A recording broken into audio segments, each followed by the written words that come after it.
Ultimate reality cannot be two, must be one. Infinite cannot be two, must be one. असीम वस्तु कभी दुई नहीं बन सकता है, एक होगा जरूर। पूर्ण वस्तु दुई नहीं होता, एक असीम, एक सर्वशक्तिमान, एक।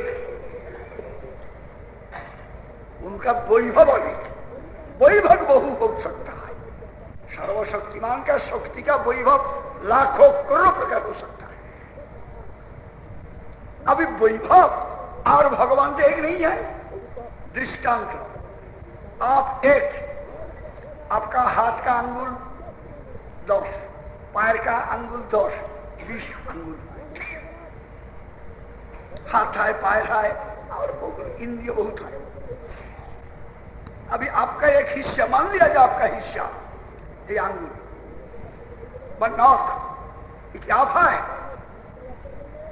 ये अंगुल है राम बाबू, अंगुल है राम बाबू, अंगुल की राम बाबू है, राम बाबू का अंगुल है, अंगुल राम बाबू नहीं है। नखन सेठ जी का नख है, पैर अमुक अंगुल का नखन है, लेकिन सेठ जी नख नहीं है, नख उनका है, उनकी प्रॉपर्टी है, उनकी संपत्ति है, उनकी हिस्सा है। शरीर की हिस्सा का हिस्सा का हिस्सा नखन। अभी हर एक देवता, हर एक प्राणी खुदा है, भगवान है, यह मानने से भगवान का चरण में अपराध होता है। एक नंबर भक्ति नहीं हो सकती है। लेकिन कामातुर व्यक्ति, काम में फंस गया, डूब गया जो व्यक्ति, वो देखते हैं क्या मालूम कौन भगवान है, क्या मालूम, उसका तो तत्व ज्ञान नहीं है, बोध नहीं है। हर को पूजा करो, क्या मालूम। जहां पर पत्थर दिखता फूल चढ़ाओ, तो बिल्कुल तो चढ़ा दो, जब शिव हो जाए दे दो, चढ़ा दो। मतलब क्या? तत्वबोध का अभाव,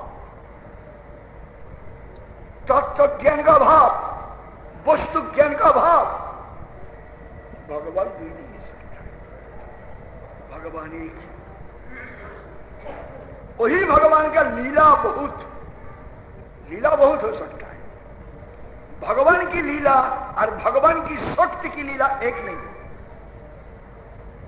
आपकी क्रिया और आपका अंगुल का क्रिया एक नहीं। रफ आइडिया, आंशिक दृष्टांत को देते समझने के लिए थोड़ा इशारा करने के लिए। इसलिए मेरा निवेदन है, जो लोग साधन करने को चाहते हैं, लोग एकांत भक्ति के लिए प्रयत्न कीजिए, उससे फायदा अधिक होगा, मुनाफा अधिक होगा। भगवान आपका बिच्छू में खड़ा हो जाए। आप जब भगवान के लिए ही रहेंगे, भगवान अंधा नहीं है, उनको जब पुकारते रहेंगे, उनको कृपा मांगते रहेंगे, भगवान डेफ नहीं आए। डेफ को क्या करिए? बहरा नहीं है भगवान, अंधा भी नहीं है, बहरा भी नहीं है। इसलिए भगवान देखेंगे, सुनेंगे। आपकी चेष्टा व्यर्थ नहीं होगा। गीता एश्योरेंस देती, न ही कल्याण कृत कष्टित दुर्गति दात बच्चे। हे अर्जुन, कल्याणकृत व्यक्ति का कभी भी दुर्गति होने वाला नहीं। जो अकल्याण करते हैं उससे दुर्गति होगी, इसमें तथ्य क्या है? बुरा काम करने से बुरा फल मिलेगा, भगवान का कसूर किया है। स्वकर्म फल कुमार, प्राणी मात्र ही, कुमार मतलब प्राणी, जीव मात्र ही अपना अपना कर्म फल प्राप्त करते। इसलिए कोई जिम्मेदार नहीं है, स्वयं जिम्मेदार। इसका सही दृष्टांत मैं देता हूं भागवत चतुर्थ स्कंद से। ध्रुव का, उत्तरवाद महाराज का पुत्र ध्रुव, उसका उम्र जब 5 साल था। तो ध्रुव जी, पिताजी सिंहासन पर बैठा है, ध्रुव जाके हाथ बढ़ाया पिताजी के पास। पिताजी उनका हाथ बढ़ाया गोद पर चढ़ने के लिए, पिता का गोद पर चढ़ने के लिए हाथ बढ़ाया, पूछा किया। लेकिन पिताजी बात कुछ भी नहीं किया, इसलिए उनको 2 स्त्री थी महाराज उत्तरवाद। पहली स्त्री था सुनीति देवी, उनका पुत्र है ध्रुव। और दूसरी स्त्री, छोटी स्त्री सुरुचि देवी, सुरुचि का पुत्र था उत्तम। अभी सुरुचि देवी थोड़ा दूर में ठहरी थी। सुरुचि देवी को देखा, सुरुचि देवी को उत्तरवाद महाराज देखा, वो तो सपत्नी है, इसलिए सुरुचि देवी का सपत्नी का पुत्र को जब मैं गोद पर चढ़ाऊंगा, आदर करूंगा, तब सुरुचि की गुस्सा होगी। एक डर का मारे से महाराज उत्तरवाद पुत्र से बात भी नहीं किया, उनको गोद पर चढ़ाया, तो हाथ बढ़ाया। सुरुचि देवी दूर से देखती है, मेरा शपथनी कहते हैं ना, सतीन कहते हैं, सतीन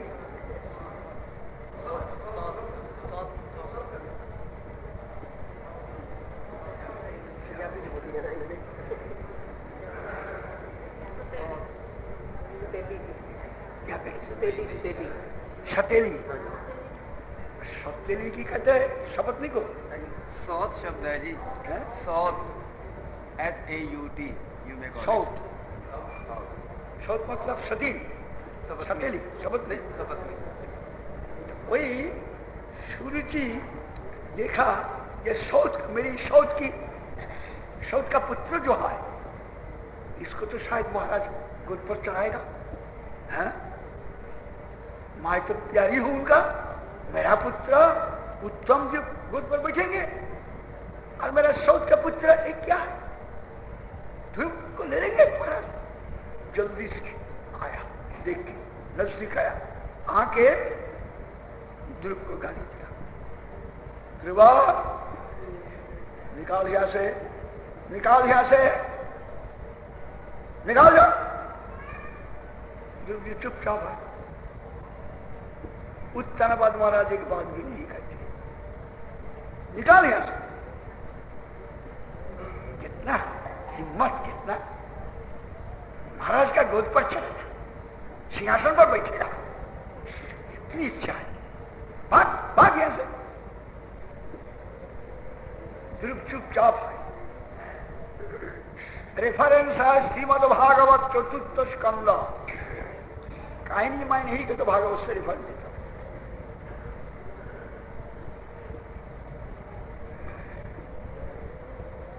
एक गाली देने के बाद ध्रुव तो चुपचाप है, चुप रहा, रोआ भी नहीं, कुछ भी नहीं कहा। इस समय में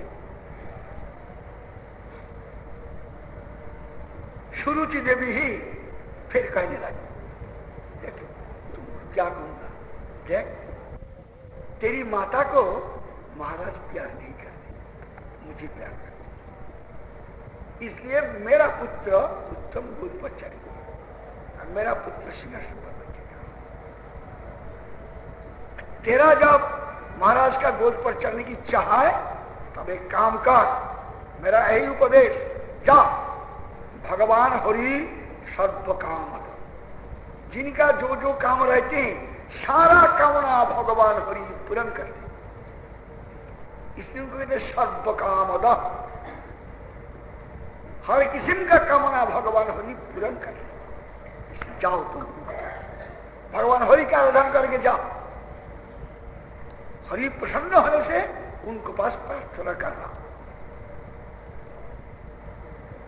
जब पूछोगे क्या प्रार्थना करूंगा, प्रार्थना यही करोगे तुम कि भगवान मेरा जैसे जल्दी मृत्यु हो जाए, मेरा जल्दी मृत्यु कर दी, मृत्यु कर दी। बच्चे जैसे हो जाए, यही कृपा कीजिए। एक पहला प्रार्थना अभिप्राय, वो तो बड़ोले का है, राजा का बात ध्रुव का गद्दी सिंहासन तो बड़ोले का अभी मर जाने से किच्छा खत्म।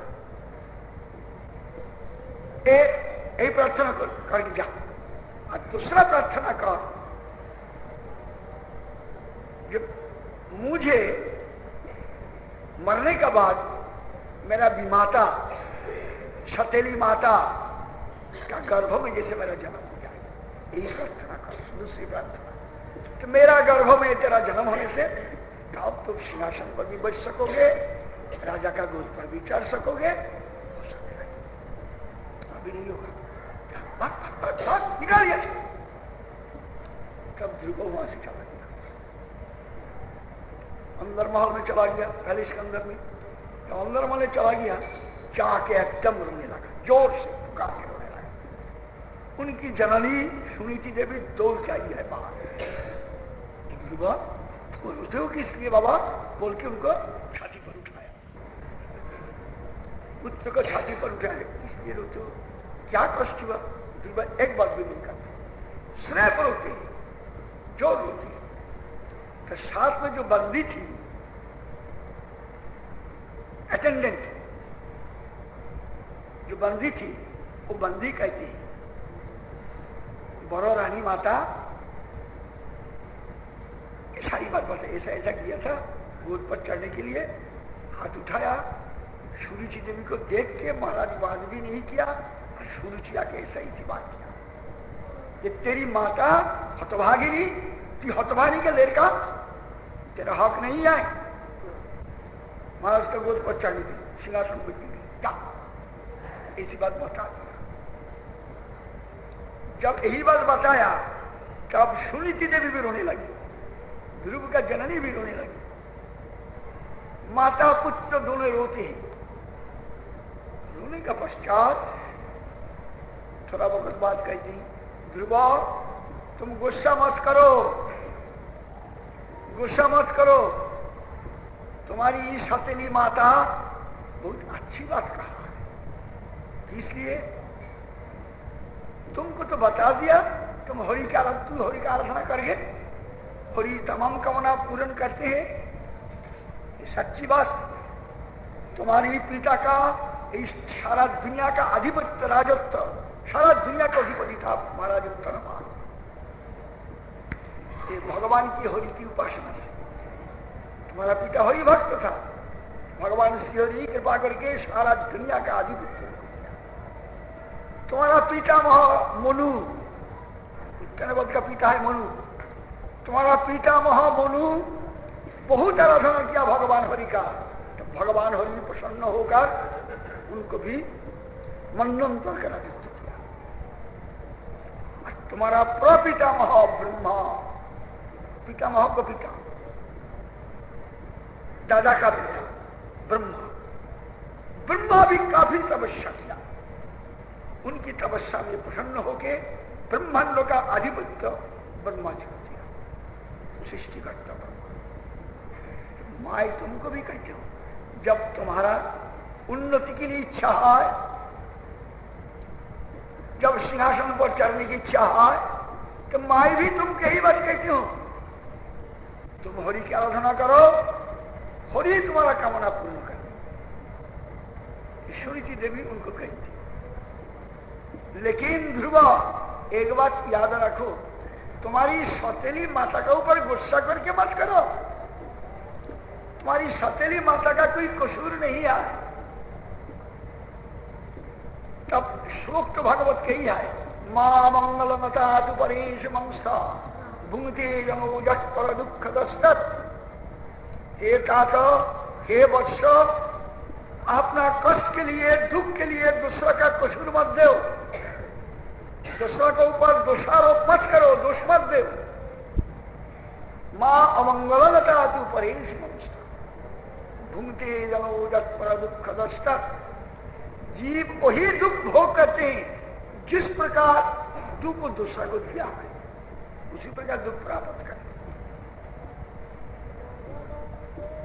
जरूर तुम इसी प्रकार दुख किसी को दिया हुआ होगा, इसलिए तुम्हारा इस प्रकार दुख मिला है। तो ध्रुव जी पूछते, माता जी मैं तो बच्चा हूं, मैं तो किस प्रकार नहीं, गाली वाले ने कुछ नहीं दिया, किसलिए मुझे गाली दिया, इतना गाली दिया किसलिए, मैं तो कुछ खुश नहीं किया। ध्रुव तुम्हारा जीवन तो यही नहीं है, एक 5 साल तुम्हारा जीवन नहीं है, इसका पहला तुम्हारा बहुत जीवन बीत गया है। पिछले जीवन में तो किसी को इसी प्रकार दुख दिया था, इसलिए तुम्हारा वही उस किस्म का दुख पावना हो गया। वही दुख भगवान की इच्छा से तुमको मिला, किस उस प्रकार दुख तुमको दिलाया, जिसका फिर वही प्रकार दुख पावना हुआ है उसको द्वारा। इसलिए सुरुचि है निमित्त, तुम्हारी सौतेली माता व विमाता निमित्त होके तुमको दुख दिया। दुख का कारण तुम्हारा कर्म अनुसार तुम्हारी सौतेली माता दुख दिया, सौतेली माता कारण नहीं है। यही दृष्टांत को देने का हमारा उद्देश्य ही है। प्रसंग उत्थापन का जीव सकर्म फल, जीव मात्र सिर्फ मनुष्य नहीं, देवता मनुष्य पशु राक्षस असुर जानवर चिड़िया सब प्राणी ही आपका अपना कर्म फल भोग करते, भलो अथवा बुराई करते, स्वकर्म फल भोग। कुमार अपना दुख के लिए, कष्ट के लिए, अशांति के लिए दूसरा का ऊपर दोष मत दे, अपना कर्म से ही हुआ है। अभी तो हम किसी को गाली नहीं दिया, किसने दिया होगा, जरूर किसने दिया होगा। लेकिन तुम्हारा तुम किसकी गाली देता है, भगवान की इच्छा बगैर एक पत्ता भी नहीं हिलता। परमेश्वर सर्वशक्तिमान, उनकी इच्छा बगैर एक पत्ता नहीं हिलता। तो इसी प्रकार तुमको गाली दे दिया, तुमको मार दिया कोई आदमी, जब किसी को कुछ मार दे फजूल मार सकता है, जरूर उसका कुछ कारण अभी नहीं हो सकता है। इसलिए का कारण ईश्वर व्यवस्था में to every action there is equal and opposite reaction। इसलिए कहते हैं हम लोग जब साधन भजन करेंगे, भगवान की आराधना करेंगे, जब कोई तकलीफ आ जाए, दुख आ जाए, अशांति आ जाए, घबराना नहीं। इसके लिए कोई व्यक्ति जिम्मेदार नहीं है, अपना कर्म फल पूर्व कर्म फल से आता है, और वो भी निरपेक्ष सर्वशक्तिमान सर्वज्ञ भगवान की इच्छा से। वो हमारा बुराई नहीं कर सकता, भगवान किसी को बुराई नहीं करता। तो प्रेममय है, प्रीति बेगर स्नेह बेगर उनके अंदर में तो हिंसा नहीं है। हमारे अंदर में काम आए, इसलिए काम का नतीजा में हिंसा आ जाती है। जिसका कामना नहीं है उसका हिंसा नहीं है, काम ही हिंसा का कारण है। तो भगवान तो परिपूर्ण है, आप तो काम, उनको तो कोई अभाव नहीं, तो पूर्ण वस्तु, इसलिए उनको कोई अभाव नहीं है, कामना नहीं है जो हिंसा करेगा। लेकिन जीव का कामना बहुत है, उसमें रोका मोटा होने से क्रोध, जय तो विषयान पुंसा गीता, जय तो विषयान पुंसा संगस्ते सुजायते संगात संगायते कामा कामात् क्रोधो विजायते क्रोधात् भवति सम्मोहः सम्मोहात् भ्रमः स्थितिभ्रंशात् बुद्धिनाश बुद्धिनाशात् प्रणश्यति। इसी प्रकार आदमी खत्म होता, कष्ट पाता, बुद्धि नष्ट होता है काम से, काम से क्रोध, क्रोध से मोह, स्थिति भ्रम, बुद्धि नाश, बाकी में खत्म, सब नष्ट हो जाता। काम ऐसा कुछ काम नहीं है जो कर नहीं सकता, काम से ऐसा बुरा कोई फल नहीं है जो हो नहीं सकता। काम और lust is root of all ills. Gita जो पढ़ते हैं लोग याद कीजिए, भगवान कृष्णचंद्र कहते हैं कि नरक का दर्जा नरक का दर्जा, दर्जा तो समझते हैं, द्वार, डोर। नरक का दर्जा 3, अपना ध्वंस करने के लिए दर्जा व रास्ता 3 है। त्रिविधम नरकस्येदम द्वारम नाशनमात्मनः काम क्रोधस्तथा लोभ तस्मादेतत्त्रयम् त्यजेत्। हे अर्जुन, नरक का दर्जा अपना ध्वंस के लिए दर्जा 3, काम, क्रोध और लोभ। इसलिए तस्मात् सुतरां अतएव 3 को त्याग देगा। तस्मात् एतत्त्रयम् त्यजेत्, अतएव 3 को त्याग देगा। एक रोज में नहीं होता, समय लगता है, साधन के लिए समय लगता है। 3 को त्याग देना चाहिए। कैसे? मैं चोरी नहीं किया, मुझे चोर कहते क्रोध में नहीं होगा। इसलिए ध्रुव जी का दृष्टांत मैं उठाया। ध्रुव को सूर्य से गाली दिया, क्या कसूर? 5 साल उम्र का लेकर क्या कसूर किया? इसलिए गाली दिया। पिता का गोद पर पुत्र हाथ बढ़ाया, वो भी चढ़ा भी नहीं, हाथ उठाया। क्या कसूर पुत्र के लिए है? ये कल्पना कर सकता है। गाली दिया, भगा दिया वहां से। वो सौतेली माता, कारण सौतेली माता निमित्त। ध्रुव का पिछले जन्म का कर्म ऐसा था, उन्होंने दूसरा किसी प्रकार दुख दिया, इसलिए वही दुख प्राप्त था, वही दुख मिल गया। इसी